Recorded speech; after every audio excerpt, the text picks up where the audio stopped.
మనలో చాలామందికి 'three idiots' movie అంటే చాలా ఇష్టం. సో, ఆ సినిమా నచ్చనోళ్ళు చాలా తక్కువ మంది ఉంటారు. సో, కానీ అందుట్లో అమీర్ ఖాన్ గారి క్యారెక్టర్ ఒక రియల్ పర్సన్ క్యారెక్టర్‌ని ఇన్‌స్పైర్డ్ అయ్యి తీయబడిందని మీలో ఎంతమందికి తెలుసు? ఆయనే సోనాల్ వాంగ్‌చుక్. సో, ఆయన లడఖ్‌లోని ఒక ప్లేస్‌లోని జన్మించారు. సో, అలాంటి వ్యక్తి ఇప్పుడు ఇండియన్ గవర్నమెంట్‌కి ఎందుకు అగైనెస్ట్‌గా ప్రొటెస్ట్ అయితే చేశాడు? ఎందుకు హంగర్ స్ట్రైక్ అయితే చేశారు?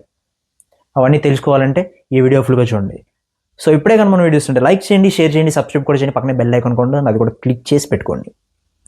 సో ఇంకా సోనాల్ వాంగ్‌చుక్ గారి గురించి చెప్పాలంటే ఆయన లడఖ్లో 1966లో ఒక చిన్న ఊర్లో జన్మించారు. సో ఆయన పుట్టిన సమయంలో అక్కడ ఎడ్యుకేషన్ ఫెసిలిటీస్ అనేవి సరిగ్గా లేక వాళ్ళ మదర్ దగ్గరే ఆయన ఎడ్యుకేషన్ తీసుకున్నారు. సో ఆయన టీచర్ ఎవరు? వాళ్ళ మదరే. ఆఫ్టర్ దట్ ఆయన హైయర్ స్టడీస్కి అయితే వెళ్ళి ఆయన బీటెక్ అయితే కంప్లీట్ చేశారు. బీటెక్ కంప్లీట్ అయిపోయింది కదా, ఏదైనా జాబ్ చూసుకుందాం అని చెప్పి ఆయన ఎక్కడా అనుకోలేదు. లడఖ్లోని 95% ఆఫ్ చిల్డ్రన్స్ వాళ్ళ ఎగ్జామ్స్లో ఫెయిల్ అవుతున్నారు. కాంపిటేటివ్ ఎగ్జామ్స్ కానీ ఏమైనా ఎగ్జామ్స్లో వాళ్ళు ఫెయిల్ అవుతున్నారు. దానికి రీజన్ వాళ్ళు సరిగ్గా చదవట్లేదా లేకపోతే వాళ్ళు పూర్ స్టూడెంట్స్ అని కాదు. సో అక్కడ ఉండే చుట్టుపక్కల ఉండే ఎడ్యుకేషన్ ఫ్యాకల్టీస్ వాళ్ళ లాంగ్వేజ్లో కాకుండా వేరే లాంగ్వేజ్లో చెప్తున్నారు.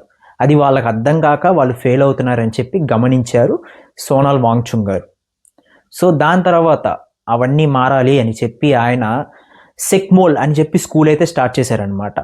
అంటే student education and cultural movement of Ladakh. ఇందులో నాట్ ఓన్లీ లాంగ్వేజ్ గురించి అని కాదు. సో ఆ స్కూల్ అంతా ఏదైతే 3 ఇడియట్స్ మూవీలో పిల్లలు ఎలా అయితే మెయింటైన్ చేస్తారో సేమ్ ఇందులో కూడా అంతే. ఈ స్కూల్ అంతా స్టూడెంట్స్ మీదే మెయింటైన్ చేయబడేది.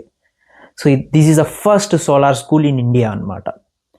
సో దాన్ని ఇన్స్పైర్డ్గా తీసుకొని గవర్నమెంట్ ఆఫ్ ఇండియా కూడా ఒక కొత్త పాలసీని తీసుకొచ్చింది. అదే operation new home policy. So దాని తర్వాత ఆయనకి ఎన్నో అవార్డ్స్ కూడా వచ్చాయి. సో ఆయన చాలా ఫేమస్ కూడా అయ్యాడు. సో అందరి దృష్టిలో ఆయన ఒక డబ్బు మనిషి కాదు. ఆయన జీవితం అంతా లడాఖ్కి చదువుకే ఆయన డొనేట్ చేశాడు ఆయన జీవితాన్ని అని చెప్పి అందరూ నమ్మారు. సో అలాంటి వ్యక్తి ఇప్పుడు ఇండియాకి అగైనెస్ట్గా, ఇండియన్ గవర్నమెంట్కి అగైనెస్ట్గా ఎందుకు స్ట్రైక్ చేస్తున్నాడు? సో ఫస్ట్ ఈ స్ట్రైక్ అనేది స్టార్ట్ అయ్యింది సిజేపీ పార్టీ, కాక్రోచ్ జనతా పార్టీ. మనందరికీ తెలిసిందే, ఈ మధ్య సోషల్ మీడియాలో ఎంతో ఫేమస్ అయిన పార్టీ ఇది. సో ఇదంతా ఒక యూత్ బేస్డ్ పార్టీ అనమాట. దీని ఫౌండర్ అయిన దీప్జిత్ దీప్కే అనే వ్యక్తి నీట్ పేపర్ లీకేజ్ గురించి ప్రొటెస్ట్కి అయితే దిగాడు. సో సంవత్సరం అంతా కష్టపడి నీట్ ఎగ్జామ్ రాద్దాం అని చెప్పి వచ్చిన వాళ్ళకి ఎగ్జామ్ పేపర్ లీక్ అయింది, ఎగ్జామ్ క్యాన్సిల్ అయ్యింది అని అంటే వాళ్ళు ఎలా ఫీల్ అవుతారు? సో వాళ్ళ కష్టం అంతా వృధా అయిపోద్ది కదా అని చెప్పి ప్రతి కుటుంబానికి, ఎవరైతే నీట్కి ప్రిపేర్ అయ్యే ప్రతి కుటుంబానికి ₹1 కోటి జరిమానా ఇవ్వాలి.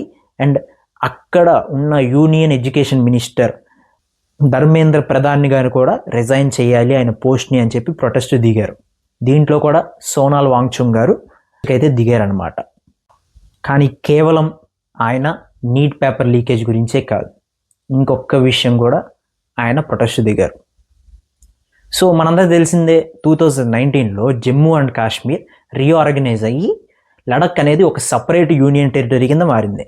సో యూనియన్ టెరిటరీ ఎవరి కంట్రోల్ కింద ఉంటుంది? సెంట్రల్ గవర్నమెంట్ కంట్రోల్ కింద ఉంటుంది. సో అప్పుడు చాలా హ్యాపీగా ఫీల్ అయ్యారు ఎవరు? మన లడఖ్ పీపుల్. ఎందుకంటే సో వాళ్ళకంటే ఒక సపరేట్ రికగ్నిషన్ వచ్చిందని చెప్పి అంత మంచిగా హ్యాపీగా ఫీల్ అయ్యారు. కానీ పోను పోను వాళ్ళకేం అర్థమైంది? లడఖ్ కల్చర్ అనేది వేరే సిటీ కల్చర్కి చాలా డిఫరెంట్గా ఉంటుంది. సో ఆ కల్చర్ని అర్థం చేసుకునేది అక్కడ లోకల్ అథారిటీస్ మాత్రమే. సో ఎక్కడో వాళ్ళకి ఏదైనా ఇండస్ట్రీస్ పెట్టాలన్నా ఏం పెట్టాలన్నా వాళ్ళకి పర్మిషన్స్ వచ్చేసి ఢిల్లీ నుంచి రావాలన్నమాట. సో ఒకవేళ ఈ ఢిల్లీ నుంచి ఎవరైనా మైన్స్ కానీ లేకపోతే ఏమైనా పొల్యూషన్ పడే ఇండస్ట్రీస్ కానీ లడఖ్లో పెట్టారంటే అక్కడ ఉన్న కల్చర్ అంతా పాడైపోద్దని చెప్పి వాళ్ళు భయపడి వాళ్ళు 6th షెడ్యూల్ యాక్ట్ అని చెప్పి కాన్స్టిట్యూషన్ నుంచి ఒక యాక్ట్ని తీసుకొచ్చారు. అంటే ఇది ఒక లోకల్ గవర్నెన్స్ అనమాట. ఇక్కడ ఏమైనా పర్మిషన్స్ ఏమైనా కావాలంటే లోకల్ అథారిటీస్ నుంచే రావాలి, మాకు ఢిల్లీ నుంచి ఎటువంటి గవర్నెన్స్ వద్దు అని చెప్పి వాళ్ళు ఈ 6th షెడ్యూల్ యాక్ట్ని అయితే స్టార్ట్ చేశారు. ఎందుకు ఆ 6th షెడ్యూల్ యాక్ట్ని చేసేయచ్చు కదా, యాక్సెప్ట్ చేసేయచ్చు కదా గవర్నమెంట్ అని అంటే, లడఖ్ అనేది ఒక డెలికేటెడ్ ఎకోసిస్టమ్ బార్డర్ అది. సో అలాంటి బార్డర్ని మనం ఎలా పడితే అలా డీల్ చేయకూడదు అని చెప్పి వాళ్ళ రీజన్స్ వాళ్ళకు ఉన్నాయి, సెంట్రల్ గవర్నమెంట్ రీజన్స్. ఈ విషయం మీద సోనాల్ వాంగ్‌చుక్ గారు కూడా ప్రొటెస్ట్కి అయితే దిగారనమాట.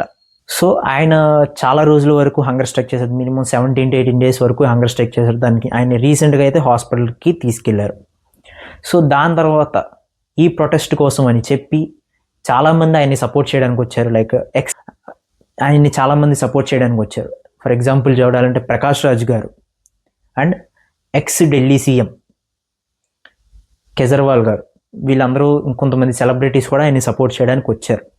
ఆఫ్టర్ దట్ ఆయన్ని హాస్పిటల్లో అడ్మిట్ చేశాక సో సేమ్ ఆ హంగర్ స్ట్రైక్ని అయితే మేము కూడా చేస్తాము అని చెప్పి founder of CJP Abhijit Dipke garu కూడా హంగర్ స్ట్రైక్ చేశారు. ఆయన సెకండ్ డేనే తినేశారు, అన్ని పక్కన పెట్టేస్తే. సో అది ఏంటి, నీట్ పేపర్ లీకేజ్ గురించా లేకపోతే లడక్ విషయం గురించి కూడా కాదు, అక్కడ ఒక యాంటీ హిందూయిజం జరుగుతుంది. సో ఎవరో వచ్చేసి హిందూస్ని తిడతారు అండ్ రాముడిని ఏదో అంటారు అది ఇది అని చెప్పి. సో అక్కడ ఏం జరుగుతుందో డ్యాన్స్లు వేస్తారు, అది అసలు ఒక ప్రొటెస్ట్లా లేదు, అదంతా ఒక స్కూల్లో జరిగే ఈవెంట్లా ఉంది. సో వాంగ్చుంగ్ గారి మీద కొద్దిగా కొంతమందికి బ్యాడ్ ఒపీనియన్ కూడా ఉంటుంది. ఎందుకంటే ఆయన రీసెంట్గా ఒక కొన్ని మంత్స్ బ్యాక్ పాకిస్తాన్కి వెళ్ళారు, బ్రీత్ పాకిస్తాన్ అనే ఈవెంట్ కోసం. సో అక్కడ అండ్ దాని తర్వాత ఏమైందంటే పెహల్గామ్ అటాక్ కూడా అయిందనమాట. సో ఈయన ఏమైనా ఇన్ఫర్మేషన్ ఇచ్చారేమో అని చెప్పి గవర్నమెంట్ ఆఫ్ ఇండియా ఆయన అరెస్ట్ కూడా చేసింది. అండ్ ఆయన ఒక బోల్డ్ స్టేట్మెంట్ కూడా చేశారు, ఇఫ్ ఇన్ కేస్ ఇండియాకి చైనాకి వార్ జరిగితే నేను చైనా పక్షమే ఉంటాను అని చెప్పి ఒక స్టేట్మెంట్ కూడా వదిలారు. సో ఆయన మీద కొద్ది నెగిటివ్ ఒపీనియన్ కూడా ఉంటుంది. సో మీకు ఆయన మీద ఏం ఒపీనియన్ ఉంది అని అనుకుంటున్నారో కామెంట్లో పెట్టండి. సో కంటెంట్ నచ్చితే లైక్ చేయండి, షేర్ చేయండి, సబ్స్క్రైబ్ కూడా చేయండి. అండ్ అప్పుడు దాకా సైనింగ్ ఆఫ్.